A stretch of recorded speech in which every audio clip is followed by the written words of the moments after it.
han estado también recibiendo preguntas y dudas en los últimos días, que tiene que ver precisamente con cómo se integra, cómo se realiza la evaluación del semáforo de riesgo epidémico, para que todos puedan, lógicamente, tener la información de primera mano de cómo se realiza este trabajo, que es 100% técnico. Por cuestiones de agenda, el doctor Hugo López-Gatell no nos podrá acompañar esta noche. Entonces, bueno, procedo a dar la primera parte, que como siempre iniciamos con el escenario nacional y algunos otros componentes informativos que preparamos para esta noche, incluido el panorama internacional que presentamos todas las semanas. Entonces, si nos comparten la primera diapositiva, estamos precisamente dando inicio a la conferencia vespertina número 264 en el día 177 también de esta nueva normalidad, que como siempre comentamos se caracteriza por las intervenciones del semáforo de riesgo epidémico de COVID. Intervenciones que ahora son regionalizadas para cada entidad federativa, precisamente en función del nivel de riesgo que cada una de ellas tenga. No ahondo más en el tema porque de seguro el doctor Ricardo Cortés nos va a comentar a profundidad el tema del semáforo. Pasemos entonces a la siguiente diapositiva, en donde precisamente vemos el semáforo que está vigente para esta y la próxima semana. Esta fue la medición de riesgo que se hizo la semana pasada y lo revisamos diariamente para que la población pueda identificar en qué nivel de riesgo se encuentra el estado donde residen, y entonces por lo tanto sepan que hay actividades que en la medida de lo posible no se deben de realizar, o si se realizan deben de ser con un aforo reducido, y bueno, si están en niveles de riesgo más bajos, como serían el medio o el bajo en sí, los verdes, pues bueno, estas pueden incrementarse, pero dado que siempre hay un nivel de riesgo, hay que estar muy atentos de qué es lo que la autoridad sanitaria está permitiendo realizar, qué no está permitido realizar, y así cada persona pueda tomar una decisión consciente, ¿no?, y contribuir al control de la epidemia, tanto en lo personal como de manera colectiva. Veamos la siguiente diapositiva. Aquí están las cifras para el día de hoy, el corte de la base CISBER. Son más de 2.716.000 las personas que han sido notificadas a este sistema de información, dado que fueron clasificadas como casos sospechosos de la enfermedad, es decir, tenían signos y síntomas compatibles con COVID-19. Como ustedes pueden ver en la gráfica, todo este total de personas, más de 2.716.000, está distribuida en la misma en función de la semana epidemiológica en la cual iniciaron con los signos y con los síntomas. Y los colores que vemos en las diferentes barras, pues representan a los grupos en los que actualmente están clasificados. El primero de ellos, o el más numeroso, es precisamente el que pertenece a las barras de color verde, que vienen a ser aquel grupo de personas que ya para el día de hoy dio negativo a la prueba de COVID-19, que pretende identificar la presencia del virus SARS-CoV-2, y entonces para hoy representan 1.274.269, y como decíamos son el grupo más grande de este gran total. Lo sigue precisamente las personas que también al día de hoy ya fueron clasificadas como casos confirmados de COVID-19, y esto lo pueden hacer porque tuvieron un resultado de laboratorio positivo, o porque su clasificación fue por asociación epidemiológica o por dictaminación clínico-epidemiológica, y entonces para hoy suman desde el inicio de la epidemia 1.049.358. Tenemos otras 3 clasificaciones que están representadas en la gráfica. Las personas sospechosas sin una muestra. Recordemos que los lineamientos que van dirigidos para aquellas personas que presentan signos o síntomas leves de la enfermedad, no todas necesitan recibir una muestra, pero sí todas son integradas a la información de la plataforma, son notificadas como casos sospechosos porque se toman precisamente para poder realizar las estimaciones. Entonces, en los colores grises tenemos precisamente ese grupo de personas. En el color negro tenemos personas a las que sí se les tomó una muestra de laboratorio, es decir, en la plataforma aparece que sí se tomó un hisopo faríngeo o nasofaríngeo. Tenemos una fecha en la cual ese hisopo fue tomado, pero por diferentes motivos que hemos explicado en conferencias previas, no hay la posibilidad de obtener un resultado. Esto porque, entre esos motivos, destacan que a lo mejor esa muestra nunca llegó a un laboratorio de la Red Nacional de Laboratorios que procesan el PCR. O a lo mejor esa muestra llegó, pero llegó en condiciones no adecuadas y por lo tanto el laboratorio procede a rechazarla porque no es viable su procesamiento. O durante su procesamiento se encuentran ciertas características que no permiten llevar a cabo este diagnóstico. El día de ayer nos hacían notar precisamente que en la semana 45 este grupo de muestras, es decir, sin posibilidad de un resultado, tuvo un incremento importante. Esto precisamente se está revisando con las entidades federativas que en su momento tendrían la mayor aportación para ver en dónde estaría el retraso o en su momento el tiempo extendido que los pone de manera automática en esta clasificación, es decir, el sistema mide una temporalidad y las que van saliendo de esa temporalidad van entrando en la clasificación de sospechosos sin posibilidad de resultado. Pero siempre hay una oportunidad en donde un laboratorio que finalmente reciba esta muestra, es decir, si esta muestra no llegó precisamente porque hubo algún retraso en el envío o en la captura del folio del caso o del proceso de laboratorio, a lo mejor esta muestra puede finalmente sí ser procesada y podríamos llegar a obtener un resultado. Sin embargo, la expectativa sí es que en la mayoría no lo tengamos. Pero bueno, vamos a estar viendo en base también a este análisis y lo que las entidades vayan ajustando de este grupo, si esta barra de color negra en la semana 45 pudiera tener una expectativa de sí poder en su momento llegar a un resultado correspondiente, o si tiene que ver con la clasificación que el sistema le dio, porque por ejemplo para la 46 sí nos identifica 59.258 personas que tienen una muestra que sí tiene posibilidad de un resultado, porque en función de la temporalidad están dentro de esa expectativa, es decir, que los procesos de envío y de procesamiento, las fases preanalítica y posanalítica, todavía están dentro de la expectativa del resultado correspondiente. Otro indicador al que le damos seguimiento todos los días es precisamente nuestra curva de color naranja, que representa el porcentaje de positividad. El día de hoy estamos viendo un incremento nuevamente en el porcentaje de positividad a nivel nacional, es decir, una media nacional de 45%. Recordemos que este porcentaje de positividad se conforma de lo que está sucediendo en cada una de las 32 entidades federativas. Por lo mismo, preparamos la siguiente diapositiva, si me hacen el favor de compartirla, para que ustedes puedan identificar la variabilidad que tenemos en las entidades federativas en relación al porcentaje de positividad. En el color naranja en el medio pueden ver precisamente esta media nacional, que es el 45%, y bueno, del lado derecho vamos a tener todas aquellas entidades federativas que están por encima de ese porcentaje de positividad. Lógicamente destacarían Chihuahua con un 69% de porcentaje de positividad, Oaxaca con un 67%, Durango 66%, Zacatecas 65% y con 61 Hidalgo y Baja California, digamos por encima del 60%, y por lo tanto estas entidades están realizando un incremento en esa media nacional de llevar el porcentaje de positividad hacia arriba. Pero del lado izquierdo también tenemos las entidades federativas que tienen inclusive menos porcentaje de positividad para la semana 46, y lógicamente destacaríamos a Campeche con solo un 13%, a Chiapas con un 21%, Baja California Sur con un 25%, Colima con un 26% y así sucesivamente.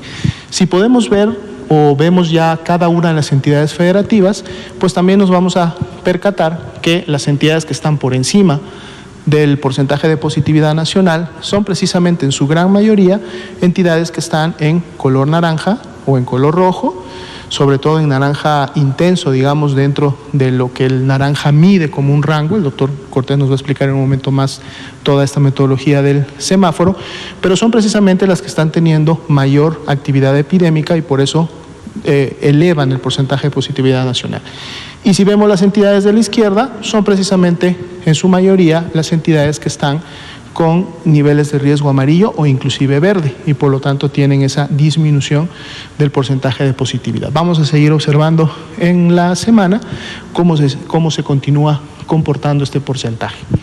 Pasemos ahora sí a la siguiente diapositiva. Volvemos a nuestra esperada y ya clásica curva de casos estimados, en donde precisamente aplicamos este porcentaje de positividad sobre aquellos casos que todavía no tienen un resultado, no tienen una clasificación, y los sumamos a los que ya teníamos clasificados como confirmados a COVID-19, y para el día de hoy estimamos 1.217.657 personas que ya serían casos de COVID-19 registrados en el CISBER. Y entonces podemos graficar su curva epidémica, ver cómo está comportándose esta e identificar las tendencias. El día de ayer, ya comentábamos, abríamos la semana graficada número 46 y veíamos que esta tenía una disminución en relación a la semana 45. Para el día de hoy esa disminución continúa. El día de hoy es de un menos 14% y por lo tanto genera una tendencia descendente para efectos de esa medición. El porcentaje o la proporción de casos activos, es decir, el número de personas que han iniciado con signos y síntomas en las últimas 2 semanas, es del 4%. Fue con este 4% el que abrimos el día de ayer. Sabemos que en la medida de que más personas inicien con signos y síntomas, es decir, que la actividad epidémica se incremente, podríamos tener más personas que enferman en las últimas 2 semanas y por lo tanto este porcentaje de positividad podría incrementarse. Por eso es un indicador que estamos continuamente dando seguimiento, pero para fines del mismo estamos en este 4% que prácticamente lo hemos tenido como tal en las últimas semanas. Así también se estima que ya más de 784,000 personas felizmente se han recuperado de COVID-19. Si vemos la siguiente diapositiva, es el enfoque al comportamiento de la mortalidad. Ya ayer veíamos que el comportamiento entre las 2 últimas semanas graficadas también tenía un descenso. Para el día de hoy ese descenso se mantiene en un menos 6%, después de haber tenido 2 semanas de una meseta, es decir, donde se redujo la cantidad de personas que semana con semana lamentablemente estaban falleciendo, y ya esta semana vemos una reducción. Como sabemos, esta reducción también puede disminuir en función de que en la semana 46 puedan registrarse más personas que lamentablemente han perdido la vida. Esto lo veremos en el transcurso precisamente de la semana.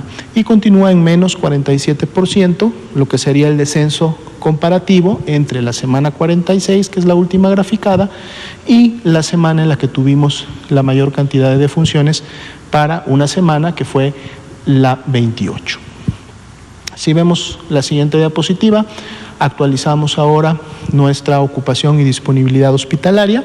Cuando vimos esta gráfica hace 2 presentaciones, teníamos 7 entidades federativas que estaban o en el 50 o por encima del 50% de la ocupación. Se mantienen las 7 entidades, aquí las identificamos: Chihuahua, Ciudad de México, Zacatecas, Nuevo León, Coahuila y Durango, y esta última, Durango, sería la única que estaría por encima del 70%, que es precisamente ese nivel de seguridad para efectos de estar pronto a una saturación o de ya estar teniendo saturaciones en algunas unidades o en algunos municipios. Y bueno, esto hemos visto que ha sido una constante en Durango prácticamente en la última semana, y lógicamente es una de las entidades que en este momento se encuentra en el máximo nivel de riesgo para COVID-19. Fuera de estas 7 entidades, es decir, todas las demás, la gran mayoría de los estados tienen más del 50% de disponibilidad hospitalaria, siendo esta tan alta como los casos de Chiapas y Campeche, que son precisamente las entidades que actualmente están en el nivel de riesgo más bajo, en el color verde, con 97% de disponibilidad de sus camas para pacientes graves, es decir, camas IRA general. Si vemos la siguiente diapositiva, enfocamos en las camas con ventilador para los pacientes más críticos, y aquí también seguimos teniendo solo 3 entidades que estarían superando ese 50%, que serían Nuevo León, Ciudad de México y Aguascalientes, pero ninguna de las 3 tampoco supera el 70% considerado como un nivel de seguridad. Todas las demás entidades con más del 50% de disponibilidad, y nuevamente vuelven a destacar Campeche y Chiapas con esta gran disponibilidad, inclusive en el caso de Chiapas con el 100% de sus camas disponibles para IRA. Y esto es bueno, mucho de lo que hemos venido también comunicando en estas últimas semanas, de esta diversidad que tenemos entre las entidades federativas, en donde algunas pueden estar en estos niveles elevados de riesgo rojo y por lo tanto todos sus indicadores y por lo tanto todas sus características en gran actividad epidémica y afectación, como entidades que en su momento tenemos con sus indicadores en verde y con muy poca afectación. Por eso las intervenciones comunitarias, las acciones de distanciamiento social no pueden ser similares o una sola para todo México o a nivel nacional. Tienen que ser regionalizadas, tienen que ser diferenciadas, porque se presentan este tipo de situaciones en donde no todas tienen el mismo nivel de riesgo. Bien, vamos a pasar a un siguiente grupo de diapositivas. Aquí vemos el porcentaje de cambio semanal, son 3 diapositivas que estamos actualizando todas las semanas, en donde pues estamos observando precisamente este porcentaje de cambio que hay semana con semana para 3 grupos. Aquí vemos precisamente los de casos acumulados, veremos los de hospitalizados y defunciones en las siguientes diapositivas. Una disminución pues muy pequeña en relación a la semana 45-46, en donde la disminución es solamente de 0.1 puntos porcentuales, situándose para la semana 46 en un 3.4% para efecto de los casos acumulados estimados. Dado que hemos tenido entidades que se mantienen en naranja y en rojo, pues lógicamente la reducción o el cambio en la proporción semanal no ha sido tan importante, aunque al menos hablamos todavía de una tendencia así descendente, que para la última semana pues se mantiene en 0.1. Si vemos la siguiente diapositiva, tenemos este mismo análisis, pero enfocado a los casos hospitalizados. Para efecto de los casos hospitalizados, si no tenemos cambio, o sea, tuvimos un cambio porcentual de 1.9% entre la semana 45 y 46, y esta fue similar a la que habíamos observado entre la 44 y la 45. Si recordamos, pues la tendencia de casos hospitalizados ha estado incrementándose en las últimas semanas, lo cual lógicamente no permite un cambio hacia la reducción. Donde sí todavía vemos una reducción, en la siguiente diapositiva, sería en este porcentaje de cambio semanal para efecto de las defunciones, que en comparativo entre la 45 y la 46 es una disminución de 0.2 puntos porcentuales. Apenas iniciamos con un descenso, como veíamos en la gráfica, precisamente entre las semana 46 y 45, donde teníamos menos 6% entre esas 2 semanas, pero para efecto de la tendencia de lo que va de la epidemia, es solamente de 0.2 puntos porcentuales, pero al menos la tendencia descendente del cambio semanal se mantiene para efecto de las defunciones. Bien, pasemos a un siguiente grupo de información.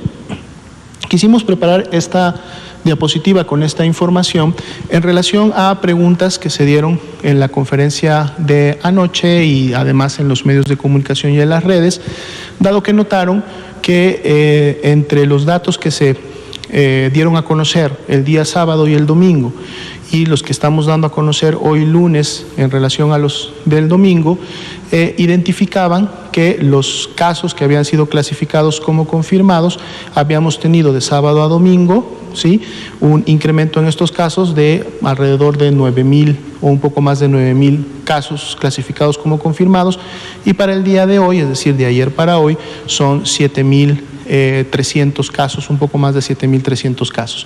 Lo que queríamos explicar con esta gráfica es que esta cantidad que en su momento sale, pues vamos, de la acción simple de restar los acumulados a un día de los acumulados del siguiente día, nos da este número. Pero eso no quiere decir que estos números, es decir, los más de 9.000, los más de 7.000 el día de hoy, son personas que iniciaron con signos y síntomas en las últimas 24 horas, o sea que son casos nuevos de la enfermedad entre el sábado y el domingo o entre el domingo y el lunes. Esta es la gráfica que en su momento ocurrió entre el sábado y el domingo. Y aquí los estamos representando por su fecha de inicio de síntomas. Recordemos que estamos en la semana epidemiológica 48, que no está graficada aquí porque no hay ningún caso de estos notificados que haya iniciado con signos y síntomas en la semana 48, por eso no aparece la 48. Aparece sí la 47, que es la semana pasada, pero como vemos en la gráfica, la mayoría de los casos que forman parte de estas nuevas clasificaciones o de estos nuevos resultados que se emitieron de un día para otro están en la semana 46, que es hace 2 semanas. Son personas que iniciaron con la enfermedad hace 2 semanas. Y aún así tenemos personas en la semana 45, muchas menos en la semana 44, pero en la semana 45 estamos hablando de personas que prácticamente iniciaron con signos y síntomas desde hace un mes. Entonces, lo que nosotros vemos en la diferencia de acumulados entre un día y otro son los resultados que emitió la Red Nacional de Laboratorios de Salud Pública o son los resultados de las clasificaciones por asociación epidemiológica o de los ejercicios que realizan los diferentes comités de mortalidad, tanto en los hospitales como en las jurisdicciones sanitarias, como en los comités estatales de vigilancia epidemiológica, en donde aplican la definición de dictaminación clínica epidemiológica y entonces también otorgan la clasificación de confirmación. Estos 2 últimos son los que más pueden demorar porque requieren de procesos de revisión de expedientes, de revisión de los casos y entonces en su momento podemos tener precisamente resultados que son muy anteriores. Los más recientes, lógicamente, son los que esperamos a través del diagnóstico por laboratorio, pero aún así podemos ver que estos tienen un retraso. Si vemos la siguiente gráfica, tenemos ahora los que se emitieron del día de ayer para hoy, es decir, los nuevos que aparecen o casos nuevos que aparecen en la plataforma y por lo tanto en el informe, pero igualmente podemos ver que la mayoría de esos casos, prácticamente la mitad de ellos, estamos hablando de un poco más de 7.000 y son 3.350 más o menos, los que iniciaron con signos y síntomas hace 2 semanas. No son personas que iniciaron con signos y síntomas ayer y hoy están saliendo positivos o por lo tanto representan un incremento de las últimas 24 horas. No, son personas que iniciaron con signos y síntomas hace 2 semanas, hace 3 semanas o inclusive muy pocas de ellas hace un mes, pero sus datos se van integrando al sistema en la medida que la Red Nacional de Laboratorios va emitiendo sus resultados o, como decíamos, los estados van emitiendo sus clasificaciones y sus dictaminaciones. Entonces, algo que queríamos también aclarar para efectos de la presentación. Y finalmente, vamos a ver o revisar rápidamente en la siguiente diapositiva cómo se ha comportado la pandemia, en este caso a nivel internacional. Para el corte del día de hoy, Europa sigue todavía teniendo el primer lugar, digamos, o concentrando la mayor cantidad de casos nuevos, de casos activos, con personas que iniciaron signos y síntomas en los últimos 14 días, con un 43.2%. Ya no hay tanta, digamos, diferencia. Si recuerdan, en semanas previas había alcanzado inclusive superar el 50%. Y está de alguna manera empezándose a nivelar con la situación de América, que para este corte tiene un 39.4%. Entonces son las 2 regiones de la OMS que mantienen la pandemia activa a nivel mundial. Como podemos ver, las otras 4 regiones, sus casos activos son de porcentajes mucho menores. Si vemos la siguiente diapositiva, vamos a ver ahora el comportamiento de estas 6 regiones, donde es precisamente evidente estos porcentajes que acabamos de ver. Las primeras 3 regiones, el Pacífico Occidental, África y Mediterráneo Oriental, con una magnitud todavía muy por debajo de lo observado en el continente europeo y en el continente americano, aunque vemos una tendencia ascendente que ha continuado. Ya la veíamos la semana pasada que se mantenía en ascenso, pero continúa este ascenso en el Mediterráneo Oriental, pero definitivamente muy por debajo de lo que estamos observando en Europa, en donde el pico europeo ha alcanzado ya 8 veces la magnitud o el tamaño que tenía al inicio de la pandemia en los primeros meses de este año. Y vemos cómo el continente americano ya también supera su primera ola o su primer pico, su primer acme que tuvo precisamente a fines de julio. Ya para estas fechas se está superando y por lo tanto se está acercando a la magnitud que en su momento estamos viendo en Europa. Asia suroriental, a pesar de que tiene también una magnitud superior a los 3 primeros, continúa una tendencia descendente. Esto para efecto de los casos que se han confirmado por fecha de reporte. Si vemos la siguiente diapositiva, vemos ahora el comportamiento de la mortalidad, es decir, las defunciones. Igual, muy basal, muy baja en los 3 primeros, aunque Mediterráneo Oriental sigue con esta tendencia ascendente ligera. Asia Sudoriental sigue con su tendencia descendente, similar a de los casos, pero veamos cómo el continente europeo ya ha rebasado lo que en su momento era la cantidad de defunciones por día en relación a su primer evento o su primer gran brote de todos estos países de Europa a principios de la epidemia, y la magnitud, es decir, la cantidad de defunciones que se está teniendo, pues prácticamente está siendo ya similar a la que se tenía en los primeros meses del año.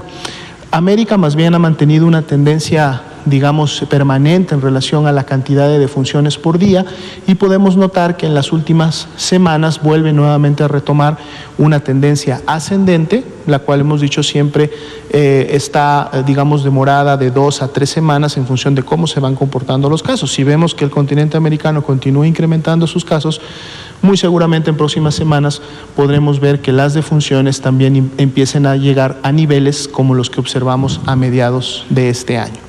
La siguiente diapositiva, vamos a ver un poco la misma información, pero en gráfica de curvas que nos permiten un poquito más identificar las subregiones, sobre todo de América, donde nosotros nos encontramos, en donde dividimos América del Norte y América del Sur. Veamos cómo el continente europeo sí logró un punto superior, decíamos 8 veces mayor al observado al principio. Aquí se ve todavía mucho más claramente, aunque vemos ya indicios de que inicia una disminución. No sabemos qué tanto se mantenga o qué tanta la tendencia negativa pueda continuar en las siguientes semanas, pero al menos ya se ve un indicio de disminución, aunque aún con este indicio todavía se mantiene por encima de todas las subregiones. América del Norte ha tenido un crecimiento importante, ya en su tercera ola o en su tercer acme, mantiene una tendencia ascendente, y el país que contribuye, lógicamente, principalmente con esta gráfica son los Estados Unidos de América. América del Sur, más bien, mantiene una tendencia descendente, ya lo veíamos la semana pasada, está continuado, aunque un descenso no tan rápido, un descenso todavía que mantiene una actividad epidémica importante, y bueno, las otras 3 regiones ya las habíamos visto con un comportamiento más basal. La siguiente y última diapositiva, vemos las defunciones, y es lo que estábamos también observando. Vean ustedes cómo Europa, en defunciones nuevas por millón de habitantes, ya superó las defunciones que en su momento tuvieron en su primera ola a inicios del año, y todavía mantienen una tendencia ascendente para efectos de la presentación de las defunciones.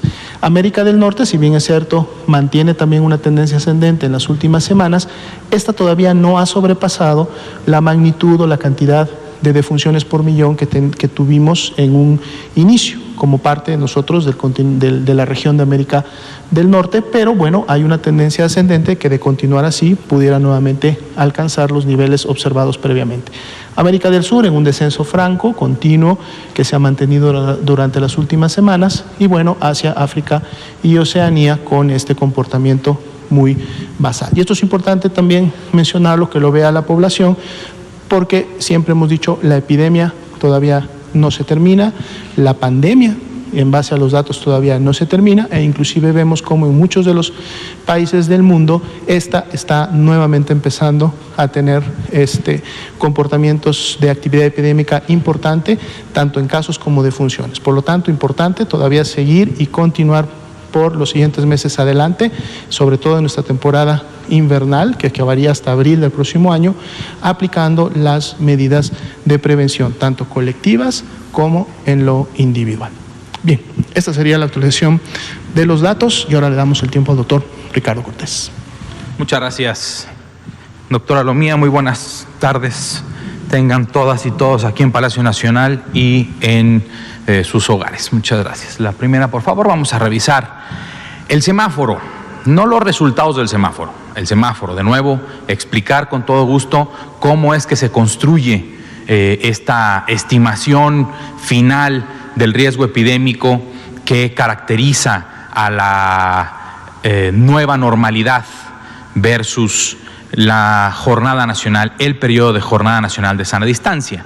En este periodo de jornada nacional de sana distancia, en el que todo el país estuvo con actividades sociales y económicas prácticamente reducidas a cero, solo las actividades esenciales se tenían contempladas, y posteriormente, a partir de el 1 de junio, es que se comienza con esta estimación local para que en cada estado hubiera una definición específica de las actividades sociales y económicas que, de acuerdo a su nivel de riesgo, pudiera estarse llevando a cabo en cada estado.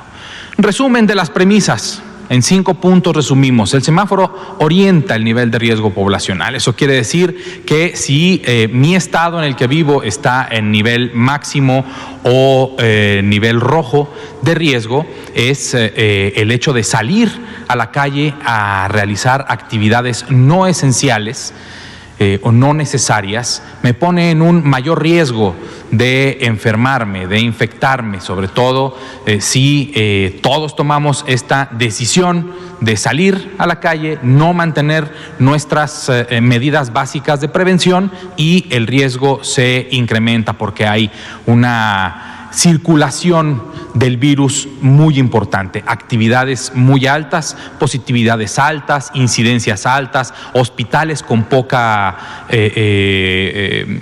capacidad de resolución a las personas que así lo requieran, o sea, con alta ocupación hospitalaria. Se realiza de forma semanal y se publica de forma quincenal.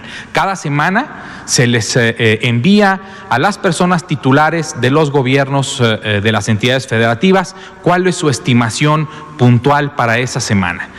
Y uno sí se publica, como el del viernes pasado, que lo presentamos aquí y que comenzó su vigencia el día de hoy, lunes 23 de noviembre. Los gobiernos locales son los responsables de las capturas.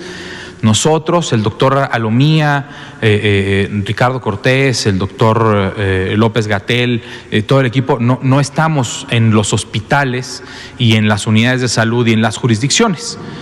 Las personas que trabajan en esos lugares son quienes nutren a los sistemas de información, que son básicamente el CISBER, el Sistema de Vigilancia de Enfermedades Respiratorias, y la red IRAG, en los hospitales definidos para esta actividad, la atención de personas que tienen una infección respiratoria aguda grave, ya sea requieran de un respirador mecánico o no. Son personas que requieren de una atención más especializada en un hospital, y algunos requerirán de una atención de cuidados críticos. Los criterios e indicadores se pueden revisar y modificar de acuerdo con la actividad epidémica o las necesidades identificadas. Esto ya se hizo. Antes el semáforo de riesgo epidémico tenía menos indicadores y tenía una ponderación diferente. Actualmente son 10 indicadores, cada uno de ellos tiene el mismo peso dentro de la estimación final y se llega a una calificación numérica final. Y se definen unos rangos para saber en qué color o en qué nivel de riesgo se está.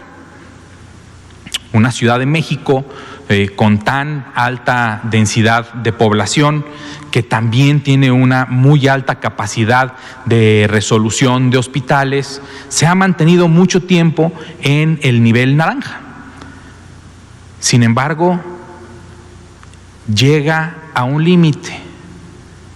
Al cruzar este límite, y este no es el caso ahora de la Ciudad de México, pero sí el caso de, por ejemplo, Chihuahua y Durango, por poner 2 ejemplos, pero así han sido del amarillo al naranja o del naranja al amarillo en una disminución del riesgo, cruzan un umbral.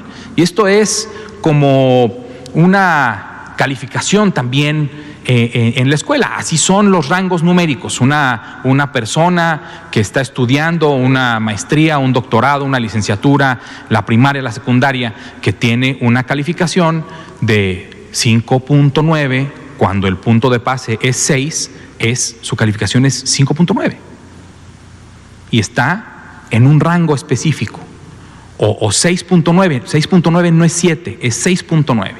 Y en el mismo caso del semáforo de riesgo epidémico. 30 puntos son 30 y están en el nivel de riesgo naranja.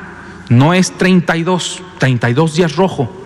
A lo mejor alguien diría, ay, pero 32, no, o sea, no es un asunto de te hago un trabajo y me rebajas un punto y ya estoy en naranja. No, es 32, ahí empieza el rojo y a partir de ahí hasta el 40 es rojo, punto. Y 31 es naranja.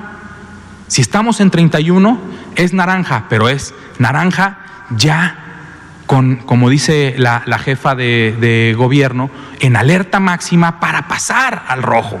Y entonces hay que hacer ciertas actividades para disminuir la posibilidad de contagio, la velocidad de contagio, la cantidad de casos, para reducir el riesgo y que ese 30 o 31, la siguiente semana sea 29, 28 o 27 y así sucesivamente hasta llegar al 15. Y en el 15 pasamos al amarillo.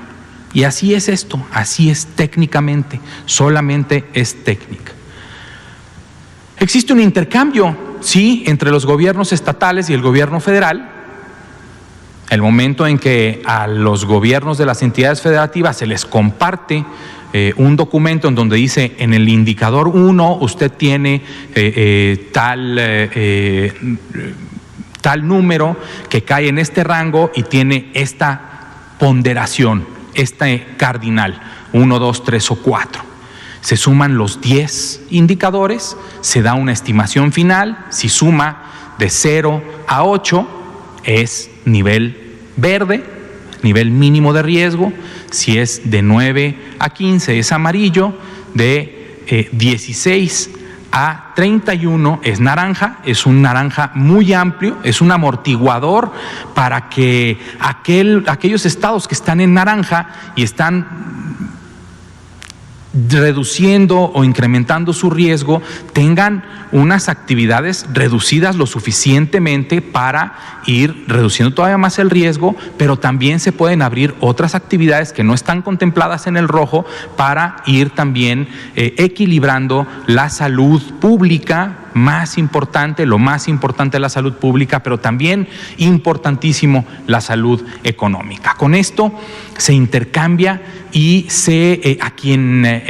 tenga alguna duda de parte de los gobiernos locales sobre la construcción de los indicadores, se pueden y se han tenido y se tienen sesiones individuales con los estados para explicar cuál es la naturaleza de su estimación del riesgo. La siguiente, por favor. Tenemos 10 indicadores. El primero, o el número 1, pudo haber sido el último, no tienen ni importancia, ni prioridad, ni nada, todos son iguales. Este es el primero que viene en nuestro lineamiento. El número de reproducción efectiva, el RT. ¿Sí? El RT, los rojos son personas enfermas, los grises son personas no enfermas. Entonces esta persona empieza con signos y síntomas, tiene contacto con estas 3, no se lavaron sus manos, no utilizaron cubrebocas, no respetaron su sana distancia y entonces resulta en 3 personas enfermas. Estas 3 a su vez tienen sus contactos específicos y si una persona que también tuvo contacto con esta persona enferma, este punto rojo, tuvo su sana distancia, se lavó bien las manos constantemente, utilizó su cubrebocas correctamente, no como diadema, no como hamaca de la papada, no nada más cubriendo la boca, sino cubriendo nariz y boca correctamente, no se enfermó. Y lo mismo sucede en diferentes escenarios. Cuando el RT es más de 1, hay un crecimiento de la epidemia. Puede ser 2, puede ser 2.5, puede ser 3. Y entre más alto es este número RT, es mayor la velocidad con la que va creciendo la epidemia. La siguiente, por favor.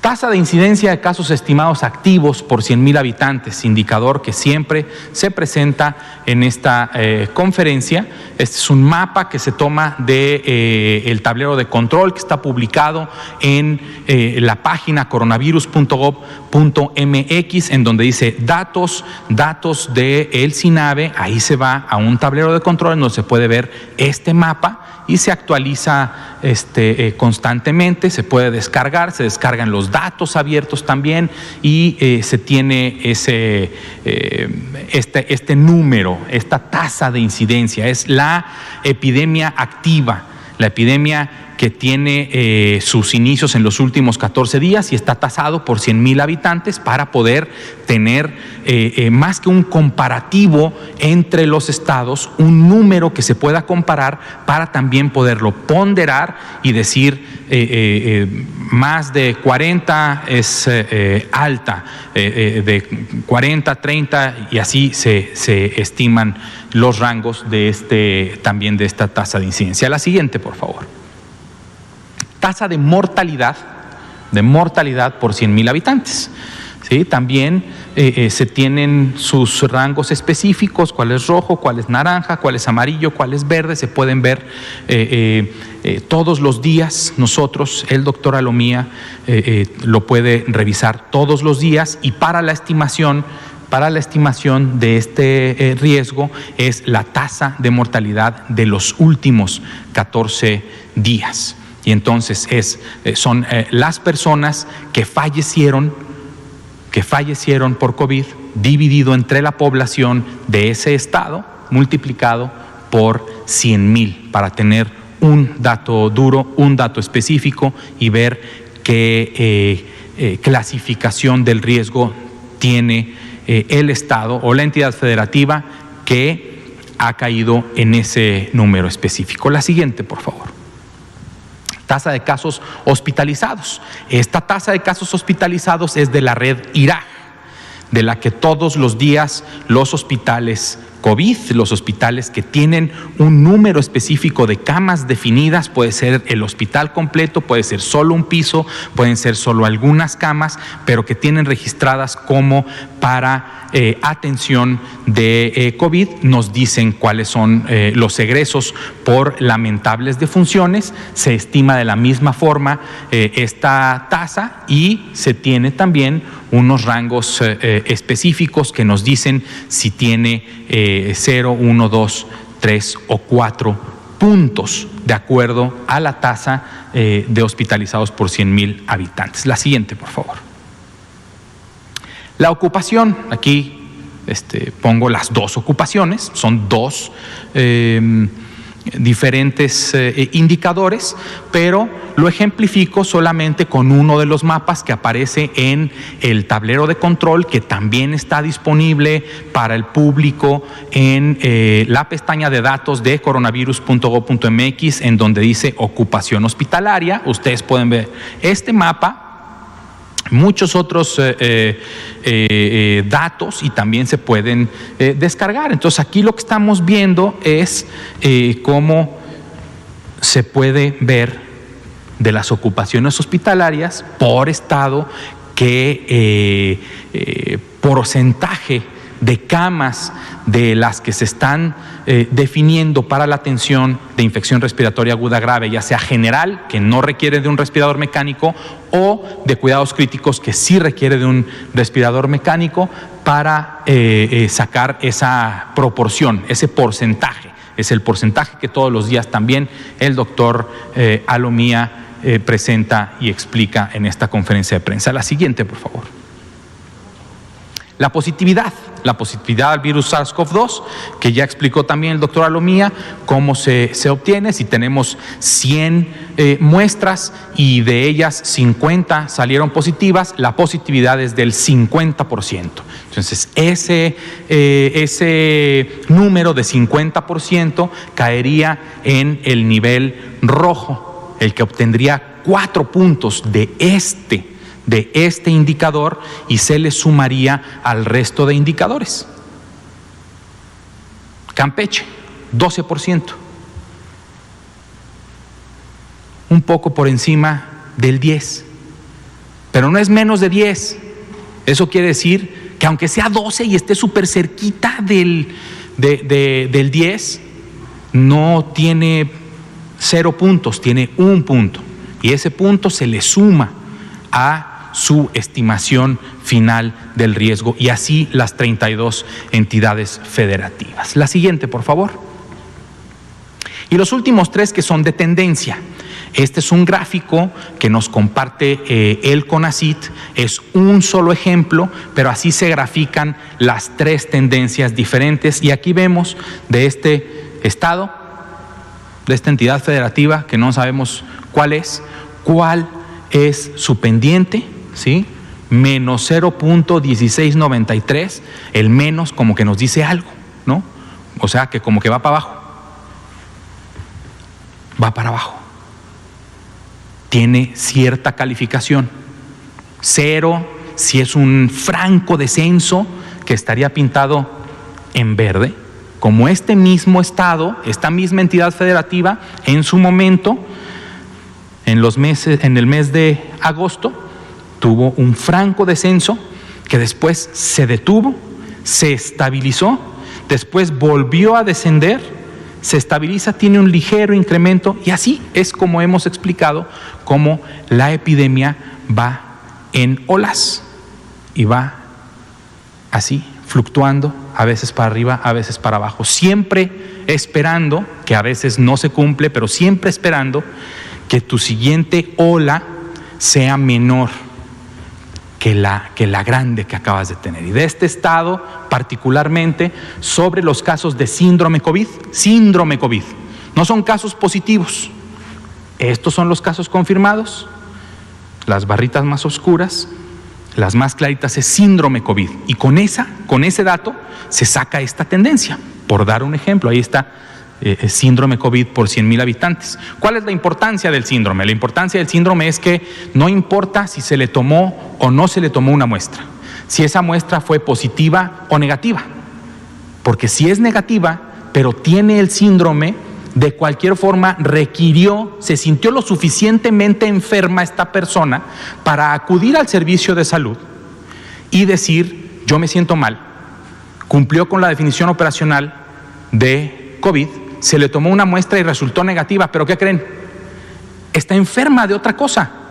Puede ser influenza, puede ser otro coronavirus, puede ser un rinovirus, puede ser muchos de los virus que causan resfriado común, que causan también neumonías. Ahí están también, porque aquí no dice si son ambulatorios u hospitalizados.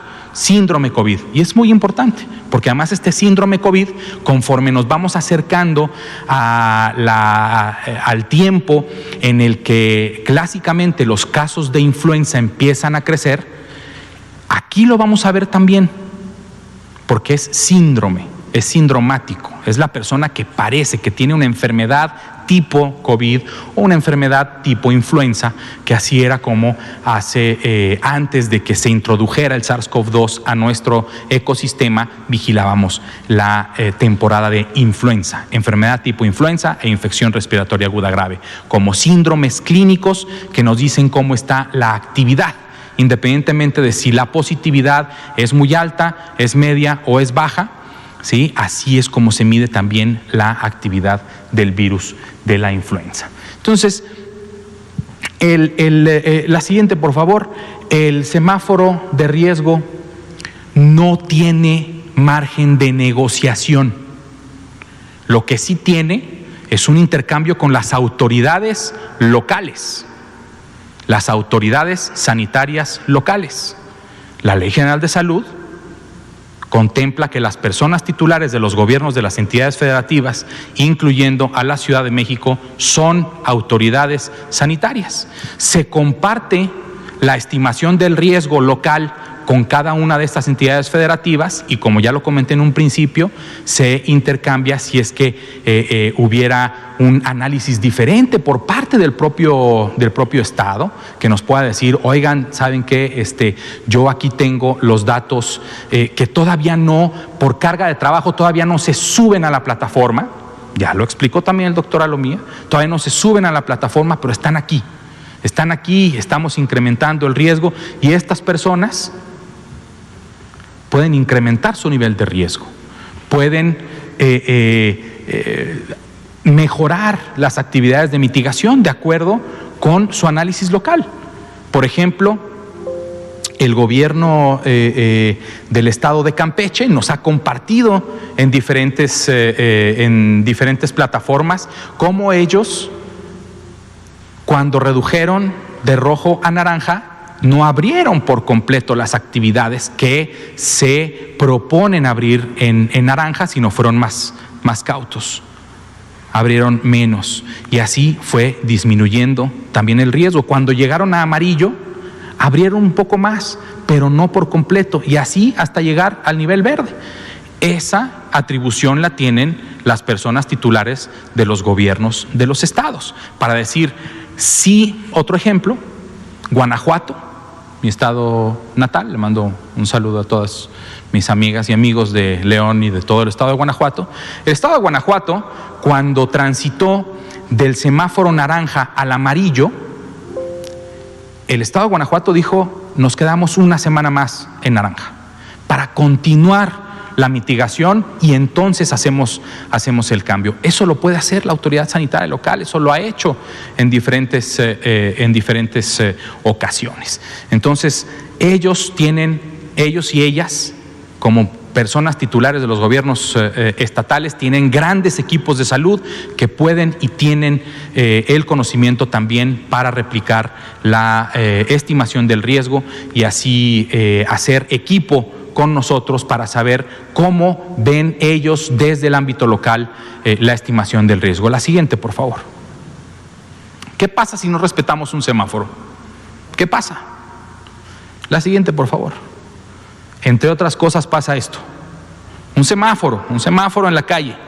Pero así como puede haber un accidente de tránsito, de tráfico entre dos autos, también un auto puede atropellar a una persona, porque no se respeta.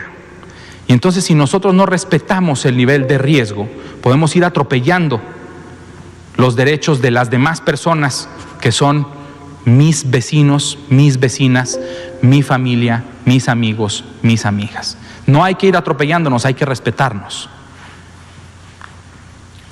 Y por último, para no atropellarnos entre nosotros, hay que mantener las medidas básicas de prevención. Mantén la sana distancia, lava tus manos frecuentemente, ventila tu casa y lugar de trabajo, usa tu cubrebocas correctamente. Muchísimas gracias.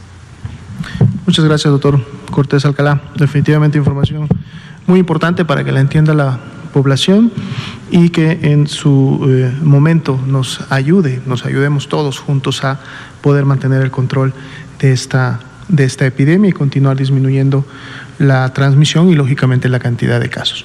Vamos a pasar rápidamente a una ronda de preguntas, por favor, y acá, adelante.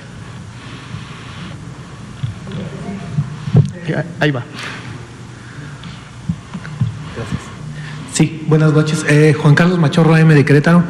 Doctora Alomía, con esta cuestión de que ya Campeche y Chiapas están en verde, cuando ustedes han dialogado con las entidades, ¿han visto la cuestión de que, ahora sí que en el buen sentido, los estados que tienen problemas, Chihuahua, Hidalgo y Querétaro, copien aquellas acciones, pues sí, que están llevando a nivel municipal y a nivel hasta rural, estos estados que están ya en verde? O sea, les han invitado a que, pues ahora sí que lo que bien están haciendo, que se copie. O sea, y rapidísimo, si me permite, siendo ustedes representantes del sector salud pública, ¿cuál es su opinión de que, si bien los mexicanos no optan mucho por contratar seguros en todo ámbito, autos, vida, salud, etcétera, hoy día sí se está registrando un crecimiento y varias empresas lo han ya documentado, seguros de vida y de salud por la pandemia? O sea, ¿qué opinan ustedes al respecto? Gracias. Claro, muchas gracias. De seguro el doctor Cortés también tendrá mucho que aportar en las preguntas. Yo comentaría, en el caso de la segunda, lógicamente el tema de seguros está directamente relacionado con la capacidad financiera que una persona o un núcleo familiar puede tener. Son muchos de ellos, digamos, recomendables porque, como su nombre lo dice, son una medida que ayuda a prevenir en un momento determinado a lo mejor un gasto inesperado o un gasto que pudiera ser muy difícil de afrontar por la familia, sobre todo si está pensando recibir algún tipo de servicio médico en el ambiente privado. Esa es una de las razones por la cual el gobierno mexicano, desde que inició esta administración en diciembre del 2018, ha tenido como una prioridad garantizar precisamente la atención médica y el tratamiento que se deriva de esta atención médica de manera gratuita para toda la población mexicana como un derecho a la salud que cada uno de los que residimos en este país tenemos. Lógicamente, si las condiciones económicas de una persona se lo permiten, ellas también están en toda su libertad de contratar este tipo de seguros para diferentes tipos de eventos, ¿no? Los vemos también en otras áreas de la sociedad.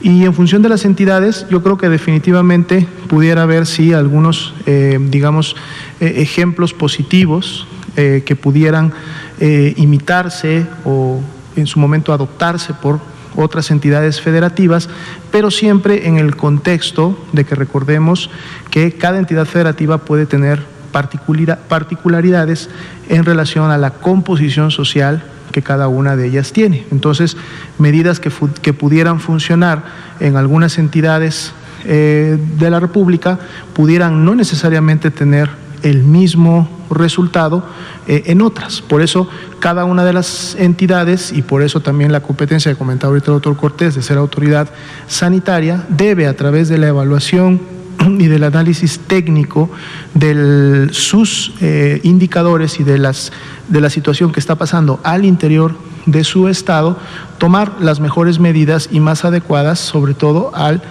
tipo de población que reside en cada una de ellas. No sé, estimado Ricardo, sí. Bueno, yo lo que podría comentar es que sí, y no necesariamente a través de nosotros, los gobiernos locales han platicado entre ellos, sobre todo también quienes se identifican con con poblaciones similares, y algo que puedo compartir como un ejemplo es cómo Chiapas ha compartido su experiencia y buenas prácticas con otros estados, como puede ser el propio Campeche y Veracruz, por ejemplo, y esas buenas prácticas son las que se pueden llevar también estos estados para saber o para analizar si es posible aplicarlas dentro de su ámbito local. Sí se hace y se ha hecho específicamente para COVID, se ha hecho también para otras enfermedades como las transmitidas por vectores. Gracias. Tendríamos tiempo solo para una pregunta pequeña, por favor. Gracias. Buenas noches, Karina Aguilar del diario 24 Horas. Preguntarle, AstraZeneca ya informó que ya su vacuna tiene una efectividad entre el 70 y hasta el 90% de esta efectividad. ¿Cuál va a ser el beneficio para México tomando en cuenta este convenio que se tiene con Fundación Slim? Y de las primeras vacunas que se están fabricando, ¿cuántas dosis serían para México, por favor? Claro. Primeramente, tenemos que ver que este tipo de comunicaciones todavía se hacen de manera, digamos, informal, en el sentido que todavía no es el resultado final del ensayo completo, que en este caso se está terminando, que es el número 3. No es la primera compañía farmacéutica que ha dado a conocer o está dando a conocer de manera frecuente cómo van sus resultados, cómo van sus niveles, digamos, de seguridad, de inmunogenicidad, es decir, la capacidad de poder generar la inmunidad y lógicamente sus avances, ¿no? Claro que son datos prometedores, son datos que en su momento alientan, sobre todo cuando sabemos que estos datos pertenecen a grupos de vacunas o prevacunas que están ya contempladas dentro de los avances que México ha hecho para la obtención de las mismas.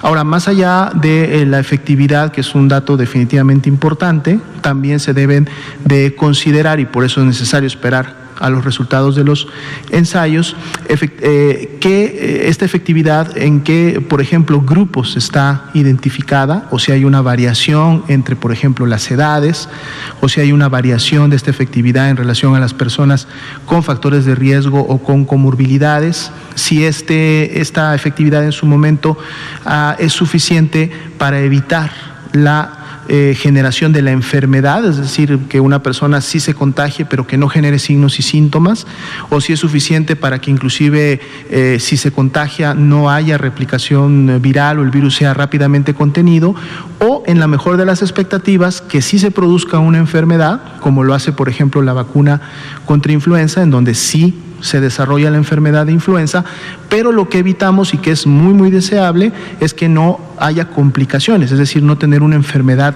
grave, que la replicación viral y las afectaciones en el cuerpo humano no sobrepasen el punto de generar enfermedad grave y por lo tanto generar mortalidad o letalidad. Entonces, bueno, se toma, digamos, como datos preliminares porque así representan, pero en la medida que vayamos, lógicamente, conociendo a fondo los resultados, sobre todo cuando estos hayan terminado, podrán entonces, en base a esto, precisamente definir la utilidad final de la vacuna y, por lo tanto, en base a esa utilidad, entonces, definir finalmente también la campaña de vacunación, es decir, la estrategia de vacunación que, basado en esa efectividad y basado en las características de la vacuna, entonces para qué grupos primariamente, secundariamente y posterior, manera general, deberá ser utilizada y aplicada la vacuna. ¿Sí? Bueno, son las 8:02 p.m, estaríamos terminando por el día de hoy nuestra conferencia. Podemos a lo mejor vernos nuevamente el día de mañana. Muchas gracias a todos.